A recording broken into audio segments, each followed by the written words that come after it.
Good afternoon, everybody. My name is Greg Kehoe. I'm the U.S. Attorney for the Middle District of Florida. Thank you for coming. We have a presentation and a press release for you today and a press conference. And this is in dealing with alien smuggling and human trafficking, something that are priorities for the Department of Justice and for the Attorney General, Pam Bondi. We have an array of U.S. attorneys here that are going to give you an idea of the cases that are before us. And just briefly, before I bring the Attorney General up, to my far left is Justin Simmons, U.S. Attorney for the Western District of Texas. To his right is Mike Drescher, the U.S. Attorney for Vermont. And to his right is Nick Ganji for the Southern District of Texas. On my far right is Matt Gagliotti, the Assistant Attorney General in charge of the Criminal Division. At this point, I'd like to present to you the Attorney General of the United States, Pam Bondi. Thank you, U.S. Attorney Kehoe. Thanks for everything that you're doing, and to all our incredible U.S. attorneys around the country. My first day as Attorney General under President Trump's leadership, we announced that the Department of Justice would pursue the total elimination of cartels and transnational criminal organizations. Thanks to President Trump, many of these groups, many of these gangs are now classified as foreign terrorist organizations because they pose an extreme threat to not only our country, but to our world.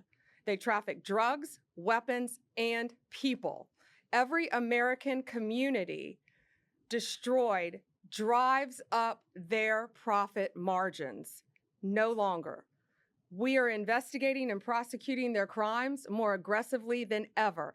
And Joint Task Force Alpha is the tip of the spear. We have been working on that with Secretary Kristi Noem, Homeland Security. And I cannot say enough good things about Secretary Noem. I was with her in Louisiana yesterday, and she is fighting to keep our country safe every single day. Just this week, Joint Task Force Alpha took 4 major enforcement actions. Right here in Tampa, we unsealed the indictment charging 12 defendants operating right here in Tampa, a massive illegal smuggling ring. The defendants engaged in a conspiracy to bring illegal aliens from Cuba to the U.S. for profit. They coached their clients, including children, who came to airports alone, came to our country alone, were put on planes for connecting flights, lied to Border Patrol agents due to coaching, and law enforcement. They charged up to $40,000 per victim. They used Zelle to transfer over $7 million over the course of this scheme, and I believe had profits, cash of over $18 million. And it's just not the southern border. In Vermont, and U.S. Attorney Drescher is here with us, we indicted Norma Lorenzo, a woman who allegedly worked with Canadian co-conspirators from Guatemala, Honduras, Mexico, and El Salvador. Children were transferred to private residences, other airports, and in 2023, according to CBP, parts of Vermont and New York started seeing unprecedented traffic from illegal aliens. Law enforcement officers operating in these areas encountered aliens from 97 different countries, including China, Pakistan, Iraq, Iran, Afghanistan, North Korea, and Yemen. In the Southern District this week of Texas, and Nick Ganji's here, we secured the extradition of 3 men from Guatemala who have been charged in connection with a mass casualty alien smuggling event. This tragic event occurred in 2021 in Chiapas, Mexico. A semi-truck containing at least 160 illegal aliens crashed, resulting in the deaths of more than 50 people. The cost of human smuggling is huge. So many families are dying. So many people are dying. These smugglers used a variety of vehicles, including microbuses, tractor trailers, and cattle trucks to smuggle multiple Guatemalan aliens, including many unaccompanied minors, into this country. In the Western District of Texas, where Justin Simmons is our U.S. attorney, we just this week charged 4 defendants with their role in a deplorable scheme smuggling unaccompanied children into the United States from Mexico. These monsters behind the operation drugged unaccompanied children coming into our country, giving them THC so they would be asleep when passing through customs. One of the children was overdosed so badly that the child had to go to the hospital. Since President Trump took office, Joint Task Force Alpha has charged 56 defendants, including convicting a monster who attempted to bring in Indian nationals into our country in sub-zero weather through Canada in the middle of a blizzard. This was a family of 4. This family was eventually found dead in a blizzard with the father holding the 3-year-old little boy wrapped in a blanket with his glove covering his child's face, trying to save his life. In June, we arrested a Canadian-American citizen in New York for charging $1,000 for every illegal alien he smuggled over the St. Lawrence River into our country. One of the boats capsized, killing a family, including 2 children under the age of 3. A few weeks ago, we convicted a coyote in Texas. A coyote, of course, is someone who transports illegal aliens across state lines for money.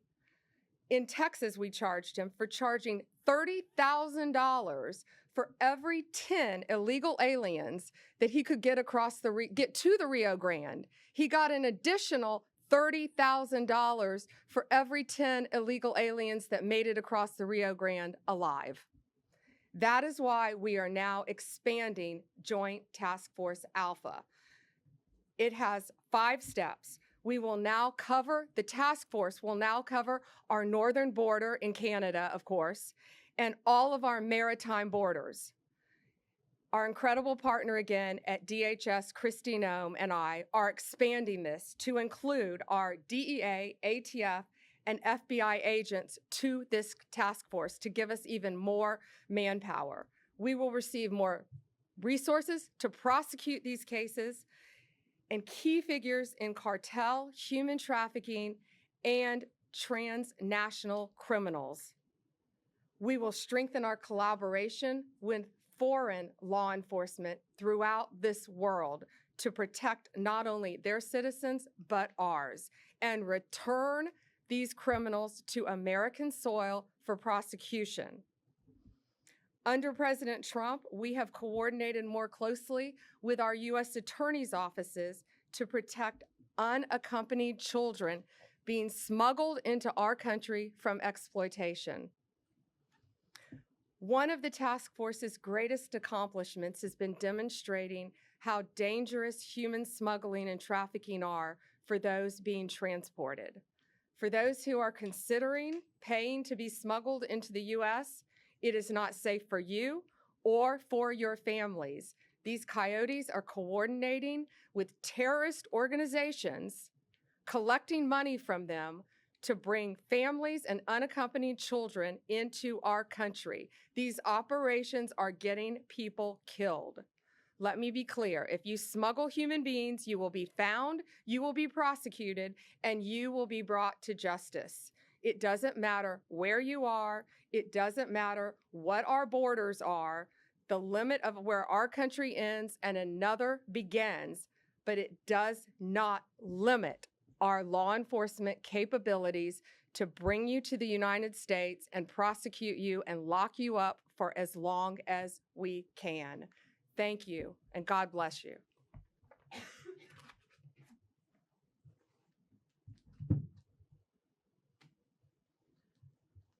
Thank you, General Bondi. I'm sure you, ladies and gentlemen, can see the commitment of the Attorney General to this endeavor. We just want to take a few minutes of more of your time and give you a little bit more detailed flavor of the cases that we have before you and the nature and extent of the horrific crimes that are taking place that General Bondi just outlined.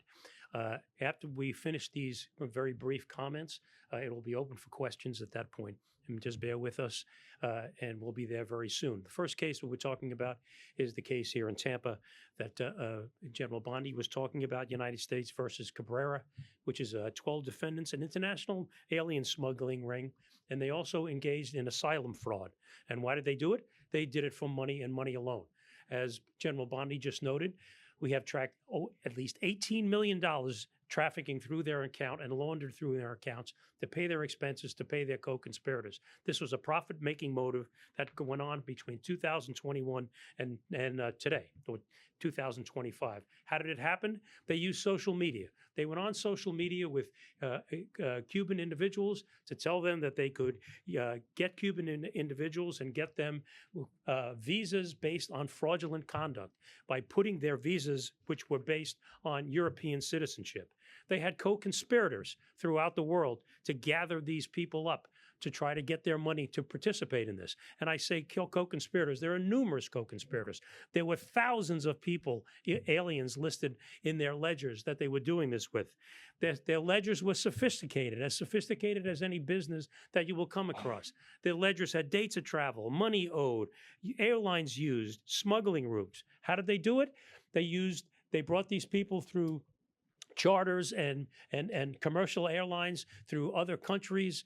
They put the fraudulent documentation together with these individuals. Of course, as General Bondi just noted, at $40,000 apiece. They spent up millions of dollars flying these people throughout the country before they came back into the United States. They would provide them with fraudulent visas based on the fact that they were saying that they were not in Cuba after 2011, when of course they were. With this fraudulent document, they coached these people once they came to enter into the United States. How did they coach them? They coached them to make sure you tell these people that you're a tourist. Make sure you tell them that you're just here for a visit. And of course, conceal the fact that you had come from Cuba. And then after and when you get into the United States, lay low for a while. Don't make any noise about things. Why? Because at the appropriate time, they wanted you to come forward to seek asylum, being a Cuban national. So they would then prepare the asylum applications, which were likewise fraudulent.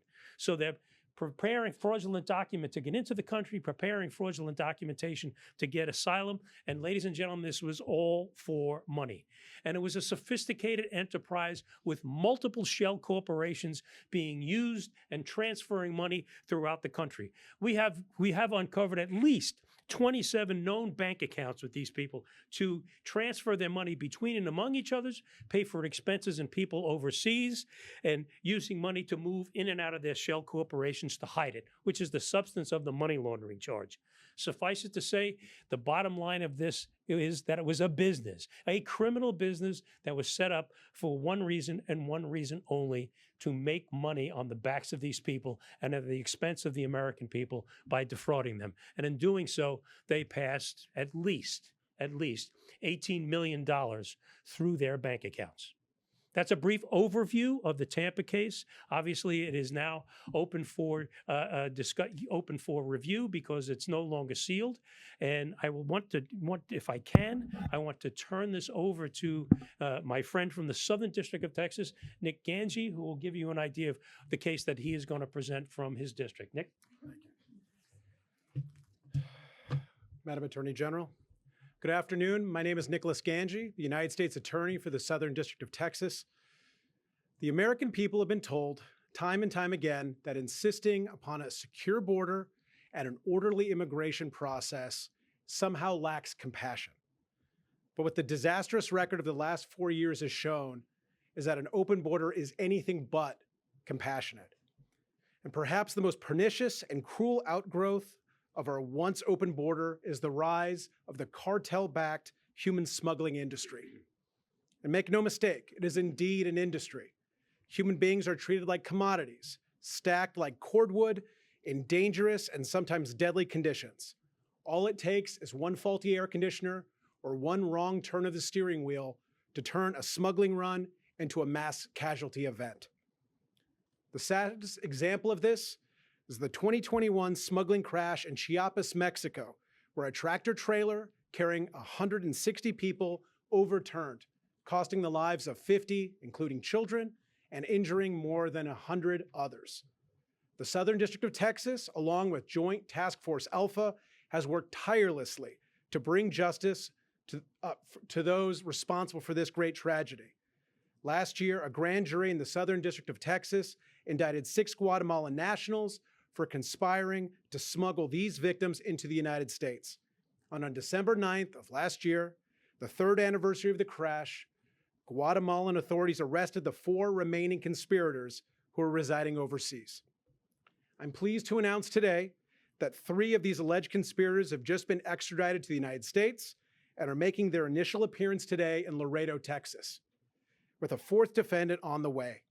I am grateful to our Guatemalan partners for their assistance in delivering these defendants to us so that these accused smugglers can learn a little bit about what Texas justice looks like. But the Southern District of Texas work with Joint Task Force Alpha has yielded other successes as well. A few notable examples: we indicted and convicted 14 defendants who conspired to smuggle hundreds of illegal aliens via dangerous methods, including packing them in suitcases, repurposed water tankers, and wooden crates with little ventilation or room to move. We recently obtained pleas from 6 smuggling defendants who, among other things, left a man to die of heat exhaustion in the Texas brush. We indicted and convicted a human smuggler that had transported dozens of illegal aliens, including minors, and then led police on a high-speed chase through the streets of Laredo. And we obtained a 103-month sentence against a former CBP officer who betrayed his oath and took bribes to allow illegal aliens and cocaine to pass through his lane at a port of entry. Smuggling is a wicked and remorseless business, and it has no place in any civilized society, let alone the United States. And the Southern District of Texas will do whatever it takes to eradicate this industry once and for all, and to put those responsible in prison for as long as the law allows. So for those considering coming to this country illegally, our message is clear. Don't do it. Don't put your life or safety or those of your loved ones into the hands of the cartel. They do not care if you or your children have access to food, water, or even air to breathe. They do not care if you live or die. And our message to these smugglers is equally clear. You can run, but you can't hide. If you're not already in cuffs, you will be in cuffs soon, because the United States does not forget. And with that, I'm going to turn it over to United States Attorney for the Western District of Texas, Justin Simmons.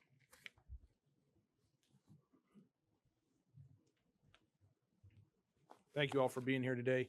My name is Justin Simmons. I'm the U.S. Attorney for the Western District of Texas. Thank you, General Bondi, for organizing this today.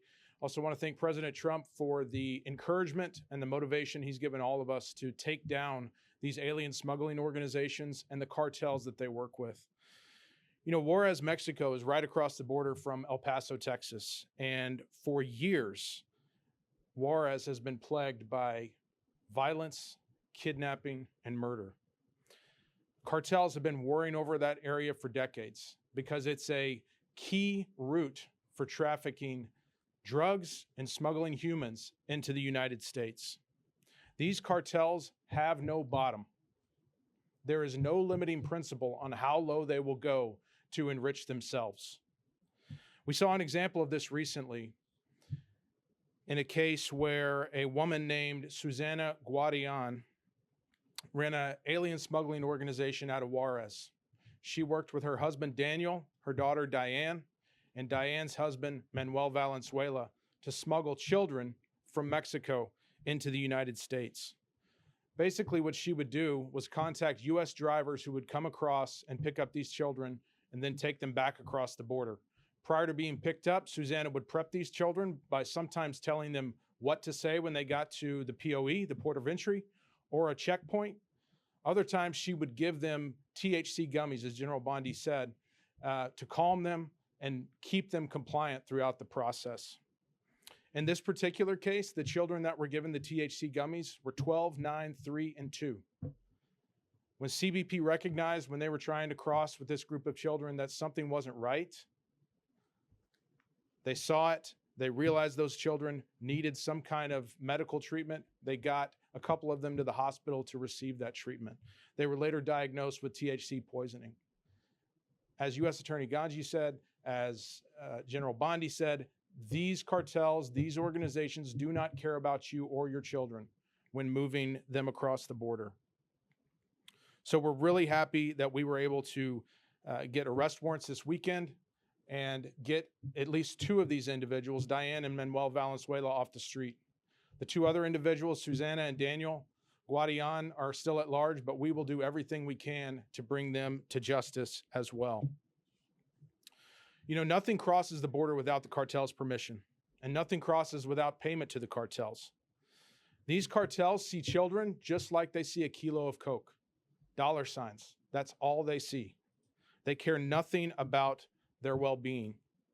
Additionally, these organizations often use stash houses in American neighborhoods where they will put these aliens that they're smuggling across for days, weeks at a time. This endangers those neighborhoods, endangers those people who live in those areas, and it brings organized crime to Main Street USA. We will not have it.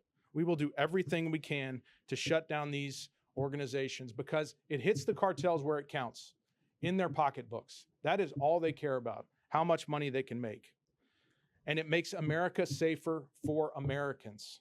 It makes this place, this country, a place where you as an American can not just survive, but thrive. So that's what we're committed to. I want to thank our partners with Border Patrol, Customs and Border Protection, and HSI for their work on this case. I also want to thank Joint Task Force Alpha and their help putting this case and many other cases together. You know, in San Antonio earlier this year, we got life sentences on folks who had smuggled individuals in a tractor trailer into the United States.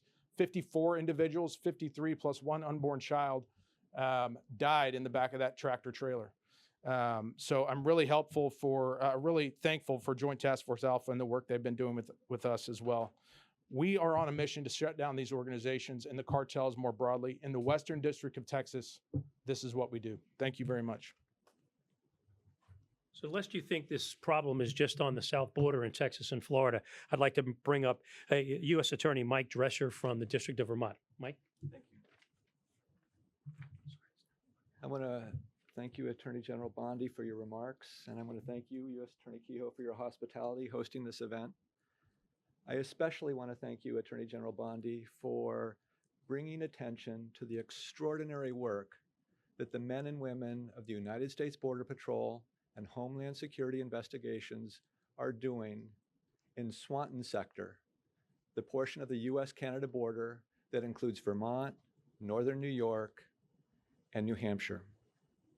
Thanks to their work and the work of Joint Task Force Alpha, the United States Attorney's Office for the District of Vermont has obtained a 7-count indictment charging Norma Linda Lozano, who's 53 years old, of Ypsilanti, Michigan, with 1 count of conspiracy to commit alien smuggling and 6 counts of bringing aliens to the United States who lacked permission to enter or to remain in this country. As alleged in court filings, through much of 2024, Lozano repeatedly smuggled and attempted to smuggle illegal aliens into the United States from Canada. She did this for profit, negotiating payment with her Canadian co-conspirators and coordinating with them the locations where she would pick up her loads of non-citizens, aliens entering the country. As alleged, Lozano's methods included, echoing some of the comments we've already heard today, hiding a child alongside luggage in the far recesses of the vehicle that she was traveling in, disregarding the child's safety and welfare. These offenses are serious for several reasons. First, they aid and abet those who are seeking to enter the country illegally. Second, they exploit those people who are desperate and misguided enough to try to enter the country illegally. On the northern border, such illegal crossings frequently involve trekking through forests and swamps in inhospitable and dangerous circumstances. And third, they facilitate the unvetted aliens entering the United States for unknown and possibly nefarious purposes. In short, offenses such as those charged pose a risk to the nation's security. And the United States Attorney's Office for the District of Vermont is proud to work with the United States Border Patrol, Homeland Security, and Joint Task Force Alpha to help secure the northern border. Ms. Lozano was arrested Tuesday of this week in the Middle District of Georgia, where today she had her initial appearance in Albany, Georgia. She's been transferred to have subsequent appearances in the District of Vermont. Last, I want to recognize the hard work of Assistant United States Attorneys Matthew Lasher and Michelle Ara, who, under the leadership of Jonathan Opart, the Chief of the Criminal Division for the District of Vermont, have teamed up with Task Force Alpha trial attorney Jenna Reed to seek to hold Lozano and others engaged in similar conduct responsible for these offenses. Thank you. We're ready to take questions. If you want to direct them to any of the states, just let us know. Questions? Well, how about if we start on this side of the room and go over? Any questions? Are you seeing any connections between the cartels operating on the southern border that have been designated as Transnational Criminal Organizations and the smuggling organizations in New York and Vermont? And then the second question for you, Attorney General, a judge ruled recently that the president's deployment of the National Guard in LA was illegal. Does that ruling affect your plans to send resources to Chicago at all? First, to the National Guard, we will be following the law. We are appealing that ruling, and we plan on being successful in court. We anticipate very much being successful. Back to this, yes, these transnational criminal organizations, since we have secured completely our southern border, are finding various ways to come into our country. And as our U.S. Attorney in Vermont knows, the northern border, it always has been, but it's gotten much worse.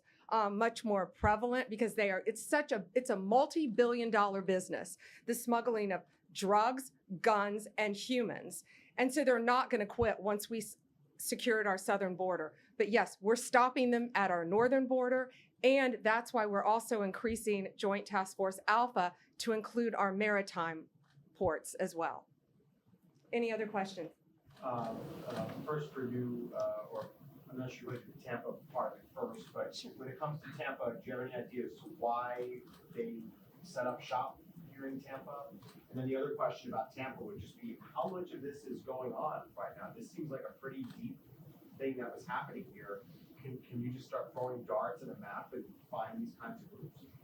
Can I start in on that first? Because I know you're a Tampa reporter, and that's why I think it was so important to have it here, because people are expecting this in Texas and big cities, and Tampa is a big city, but it is everywhere. It touches, I think, every city in our country. And traveling around this country, it's everywhere. It's everywhere you go because our borders were wide open, and guns, drugs, gangs were coming in, terrorist organizations, into every city in our country.